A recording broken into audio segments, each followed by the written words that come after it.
ओम Shri Shiv. Good morning sir. Good morning sir मेरा आज का क्वेश्चन ये है कि एजुकेशन में हम अपनी हेल्थ को कैसे मेंटेन कर सकते हैं। देखिए, एजुकेशन हो, चाहे आपका बिना एजुकेशन हो, चाहे आपका घर हो, चाहे आपका ऑफिस हो, चाहे कुछ भी हो, हमारे स्टूडेंट जो आते हैं या प्रोफेसर आते हैं या कॉलेजेस या इंस्टीट्यूशंस में जाते हैं, तो हेल्थ का क्या है कि हाँ ये खा रहा है, हाँ ये पी रहा है, हाँ इसका डिब्बा पैक कर दिया है, हाँ इसका खाना पीना है। तो वो केवल फिजिकल हेल्थ पे देखते हैं कि योगा कर लिया कि नहीं कर लिया। आज के टाइम में सबसे ज़्यादा ध्यान देने की ज़रूरत है मेंटल हेल्थ की। अब क्वेश्चन क्या आता है ना, ये क्या है, क्वेश्चन ये आता है कि जो हमारा युवा है, हमारे युवा पे mummy papa teacher peer pressure पूरे भारत के ऐसे देख रहे हैं कहीं कोई मशीन है, मतलब उसके जो मानसिक क्या चल रहा है, उसको हंसाना कैसे है, उसको कैसे पार्टिसिपेट कराना, इस पर कोई ध्यान नहीं दे रहा। तो देखो, फिजिकल हेल्थ में तो ये है कि आप लोग जगह अपना टाइम टेबल बनाएं, शेड्यूल बनाएं, अपना जो भी कुछ करना है, खाना पीना, योग करें, मेडिटेशन करें, ये तो आ गया आपका फिजिकल हेल्थ के अंतर्गत। अब बात आती है कि मेंटल हेल्थ को हम कैसे अच्छा रखें। तो देखिए, सबसे बेस्ट जो मेंटल हेल्थ को अच्छा रखने का यंत्र है वो ये है कि आप जो है अपने से कम 10 साल उम्र में बड़े लोग से, कितने साल के बड़े हो, 10 साल कम से कम, तो एक तो आप उनसे संपर्क करें और वो संपर्क करें प्रोफेशनली एजुकेशन के पॉइंट ऑफ व्यू से।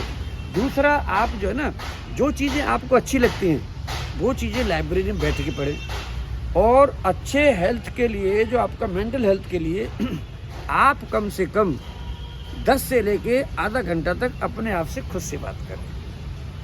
मतलब आप मुंह को बंद रखें, आप कहीं पर भी घूम रहे हैं या कहीं पर भी बैठे, अपने आप से करें कि मैंने आज क्या किया, मुझे क्या करना चाहिए था। दूसरी चीज़, फिल्म देखना भी ज़रूरी है, गप्पे लगाना भी ज़रूरी है, लोगों से वाद प्रतियोगिता में भाग लेना भी ज़रूरी है, गाना गाना भी ज़रूरी है, रोना भी ज़रूरी है, सारी चीज़ें ज़रूरी हैं। मतलब अगर आपके पास में इमोशंस नहीं हैं और आप अगर इमोशंस लेस हैं, तो आप समझ लो कि कहीं ना कहीं आपका जो मेंटल लेवल है, फिजिकल ठीक हो सकता है लेकिन आपका इमोशनल जो चीज़ है वो ठीक नहीं है। जिसका इमोशनल ठीक होगा, जैसे इमोशनल ठीक नहीं होगा, वो तो कंप्यूटर की तरह ऐसे आप करते रहते हो काम मोबाइल फ़ोन पे, ऐसे ही आपका दिमाग काम करेगा। लेकिन जब आप इमोशनली टच्ड होंगे तो दूसरे की भी चीज़ों को आप अपनी चीज़ समझ के आगे बढ़ेंगे। इसमें थोड़ा सा 2 चीज़ और बाइफर्केशन करने की ज़रूरत है गुड हेल्थ के लिए। एक होती है आपकी प्रोफेशनल लाइफ और एक होती है आपकी पर्सनल लाइफ। तो इन दोनों को अलग रखो, एक दूसरे को क्लब्ड मत करो।